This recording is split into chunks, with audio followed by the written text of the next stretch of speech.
Energético e Gourmet, Marcos Franck, tudo bem? Bom dia. Bom dia aos nossos ouvintes aí. Eu acho que todos nós já ouvimos falar alguma vez daquela história, né? Vou tomar um traguinho para abrir o apetite, né? E a bebida que criou essa tradição aí foi o vermute, né? Historicamente é o vermute quem faz isso. E eu percebi que o pessoal tem muita dúvida sobre o que é o vermute, afinal de contas, né? E a palavra vermute vem do alemão, mas ele, na verdade, ele é uma bebida que é composta 70, 80% de um vinho, e nesse vinho ali vão se colocando substâncias, né, aromáticas como canela, cravo, cardamomo, noz moscada, lírio, açúcar. Então, ele é um vinho, de certa maneira, aromatizado. E ele tem uma história. Alguns dizem que ele começou lá no período do Hipócrates, o que não se consegue provar muito. O que a gente sabe é que quem popularizou o vermute foi um sujeito chamado Antônio Benedetto Carpano. E até hoje o sobrenome Carpano está associado aos melhores vermutes do mundo. O que o Carpano fazia? Com 21 anos, ele chegou para trabalhar numa loja de vinhos lá em Turim, na Itália. E lá ele começou a.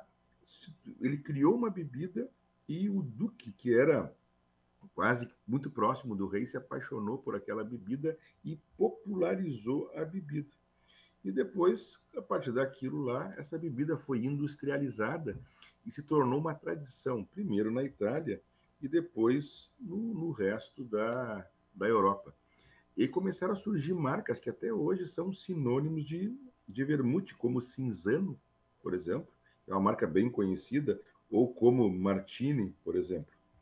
Como é que se faz um vermute? Primeiro se faz uma infusão. Se deixa as plantas e as ervas aromáticas dentro de um recipiente com o vinho para que ele vá ganhando sabor e aromas. E depois vai fazendo uma adição de mais extratos lá. Até que se passa por um processo de pasteurização que faz com que a bebida possa se conservar por mais tempo. Depois se filtra e depois se coloca dentro de garrafas, onde o vermute, assim como um vinho, ele vai envelhecer e normalmente o teor alcoólico dele é um pouco acima dos vinhos, fica em torno de 20%. E essa tradição que se criou aí, então, de que, olha, vamos beber algo antes da janta ou antes do almoço para abrir o apetite. Hoje o pessoal usa qualquer bebida, mas ela nasceu com o vermute. E o vermute, com o tempo, se tornou um grande amigo dos coquetéis.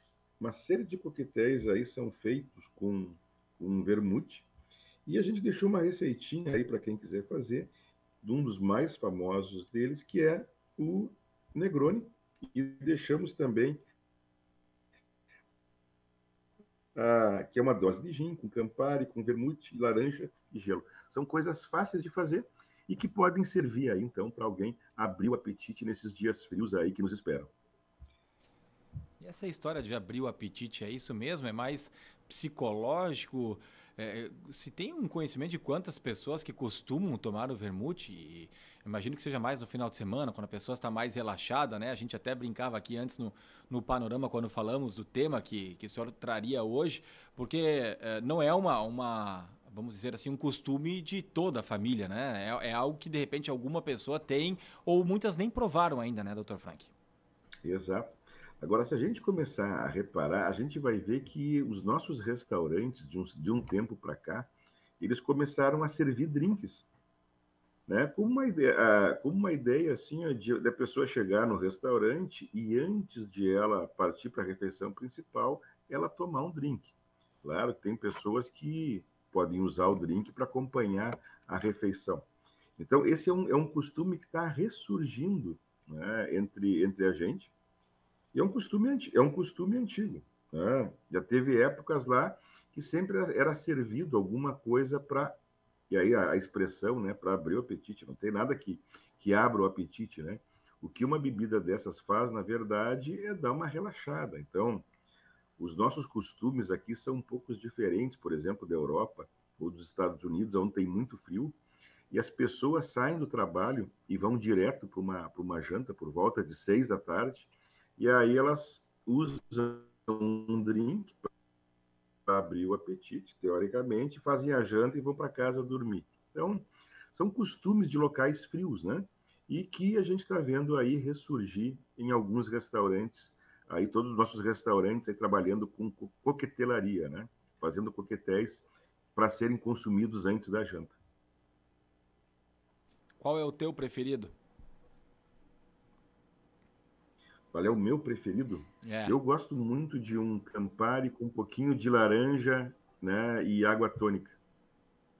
parecido com a E tenho receita, então, de descoberto hoje, né? alguns. Oi? É parecido com a receita de hoje, então, né? Porque o valor ali que tu deixou pra gente. É parecido com a É, receita. A receita aí, eu sou suspeito na receita aí. Eu gosto muito de vermute. é o Dry Martini, né? Leva gin, vermute seco, Uhum. azeitona e casca de limão siciliano. É o Dry Martini, a receita aí que deixou o Dr. Frank também lá no nosso portal independente.com.br para quem acessar. Muito obrigado, Dr. Frank, pela participação. Um ótimo final de semana com vermute ou sem vermute, tá bom? Um grande abraço a todos aí, um ótimo final de semana. Muito bem, o quadro direto ao ponto da Heineken Tecnologia em Higienização. Conheça a linha Via Vale,